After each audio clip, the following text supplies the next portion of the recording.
Hello, everyone, and welcome to another edition of I've Got a Pebble in My Shoe. Here with your host, Al Smith, the Gas Man, a video series where we've been talking about empowering Sir Knights who continue to wear traditional regalia. And this is kind of what I call the review show. I've done 6 episodes, and so I want to do a quick recap of what we covered in the first 6 episodes, so you're up to speed. I don't want to leave anybody behind because every issue is important and everybody's looking for help in this battle. So the first issue, of course, was about membership. Um, when you take a stand against the establishment, there may be a price that you have to pay. And it may be that you lose your membership in the Knights of Columbus. I've been holding up, membership cards. These are my 2 valid membership cards. 3rd degree, 4th degree, still got them, not revoked, everything's good. I've got, being a financial secretary, I print membership cards all the time. So it is what it is. And I'm the faithful navigator of a large assembly. So again, membership has its privileges. That's what they say, I guess. And, sometimes I always question that. What do I get from being a member of the Knights of Columbus? I give them $40 to $100 a year. And I get the good, warm feeling, I guess, of helping the establishment out. But sometimes that's a question people are asking these days. What do I get for my 40 to 100 bucks? Just saying. Okay. So the price you might have to pay is a letter from Supreme. And I've got dozens and dozens of them. I've been reading the mail to you over the last couple of months with my programs, Regalia Therapy and Regalia Rhetoric. And they're just saying, you're no longer part of the club. You got kicked out of the Rotary Club, you got kicked out of Kiwanis, and now you're getting kicked out of the Knights of Columbus. So you're not part of the local group anymore. So that's the worst thing that can happen to you. You're not going to lose your job. You're not going to get kicked out of the Catholic Church. You're just not a member of the club anymore. So again, I always say, what is the price I might have to pay for standing up for my principles and my traditions? That's the price you got to pay. So anyway, so lesson number 1 was about the price you have to pay for what you believe in. Okay. Some people say, hey, I'm going to save 40 to 80 bucks a year. Hey, that's okay. I'm still going to wear regalia even if I'm suspended. I mean, there's lots of men who are suspended members. I don't have to name who they are, that wear regalia because they bought it, they own it, they join the guys. More the merrier. So it's going on. Okay. All right. So membership, cost, price, all that stuff. Second one was about the hijacking. Okay. A lot of people feel that the assemblies have been hijacked by the terrorist. They might call them terrorists. I mean, I kindly just say, the new program has tried to hijack the old program. Said to the boys, either leave, get out, get off the plane, and, we're threatening you with your lives. And so the hijackers have been trying to take over the assemblies and basically quashing the long-established movement. They've basically tried to deliver a punch here and a punch there. And I think a lot of guys are saying, hey, wait a minute. These hijackers, the only power they have or the only threat they have is to say, you're going to get kicked out of the order. That's about it. That's the only power they have. And so I think a lot of guys are saying, you know what? We'll see if that works over. I mean, I got an assembly with 20 guys that have all kind of just said, keep writing up those infraction notices. Okay, I hope you got enough pencils. And the community just keeps asking. We keep showing up. Yeah, I know we're breaking that rule and the stuff like that. But boy, they didn't take it to a vote, and they didn't, ask my opinion. They didn't ask the clergy's opinion. So that's what it is. So the hijackers might look scary, but they're our brother knights. So they just have this opinion. They're motivated. So they got a motivation. Okay. I always say, what's your intentions? I always ask people, so what do you want? What's your intentions? Is your intentions to sell insurance and membership? Just tell me. If that's your intentions, I want to know. If your intentions is to destroy a tradition and to make it disappear, to never have it seen again, just tell me. If that's what you want, tell me. If you want the assemblies to dissolve and this is all a planned attack, just tell me.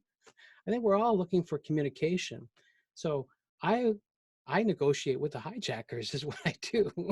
And so again, realize what power the hijackers have, and they don't have much power. We have the power. We built the assemblies. We built this thing.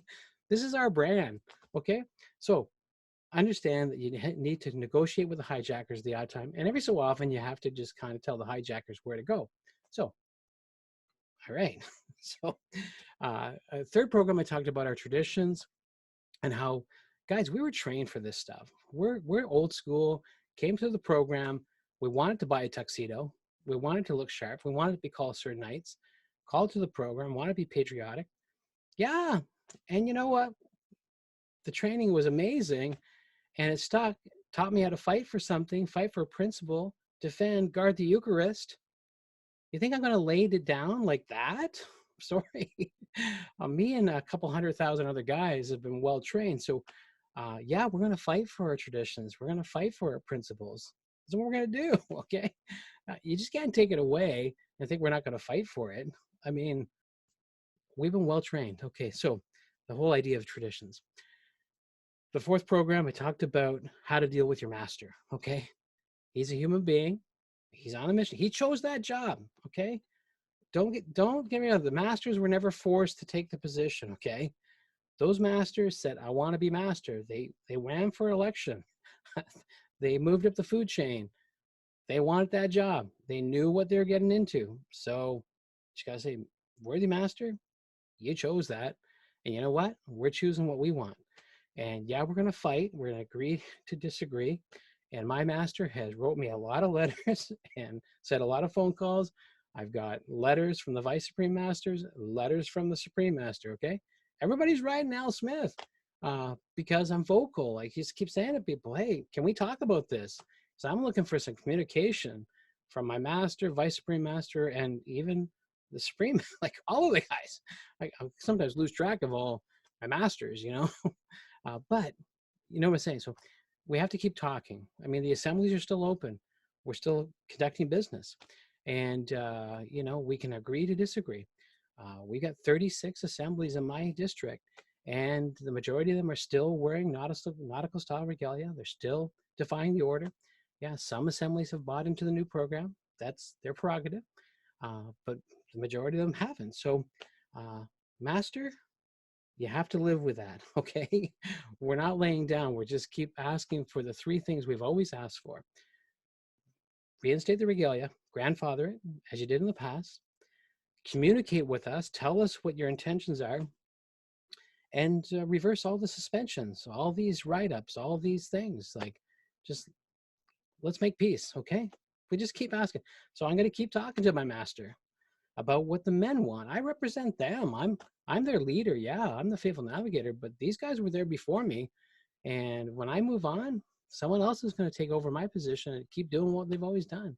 So again, we have to talk to management in a civil way to say, we love you. And we're going to keep doing what we're doing in a loving way. So keep the lines of communication open. The fifth show was about the relationship with the clergy. And it's a long-standing relationship with our community partners and us. So the community knows who we are. The clergy know who we are. They know what to expect from us. They've had a steady diet of capes and chapeaux, and they don't want to hear about politics. They don't want to hear about modernizing the uniform or phasing out. They just want what they know and what they love, and that's capes and chapeaux. So I met with the Sergeant of Arms at the Royal Canadian Legion. Our guys just did 5 Remembrance Day celebrations. They were ecstatic that we weren't wearing Legion type uniforms and wearing traditional regalia. Like, they were ecstatic, and they thanked us for standing for our traditions, our principles. Same thing with the clergy. We meet with them. We say, can we do your first Holy Communions? Can we do the confirmations? Can we do this? They said, thanks for asking. Yes, yes, yes. So we got something every week. You know, it was good before June 30th. The church didn't change. Jesus Christ is still the same today, yesterday, tomorrow. He loves to be honored. Let's keep doing it. So that relationship with the clergy. Yes, Supreme will write letters to faithful friars and try to write letters to bishops saying, can you police this for us? But most of the priests are saying, excuse me, police this for you? You guys are a volunteer organization. You don't have papal protection. You're, you're an insurance company that gets to come into the church. You got a fraternal side to your thing, but you're not the Catholic Church. You don't own us. So please respect. Anyway, so there was that talk, relationship with the clergy, and there was the message about coexistence to say, you know what?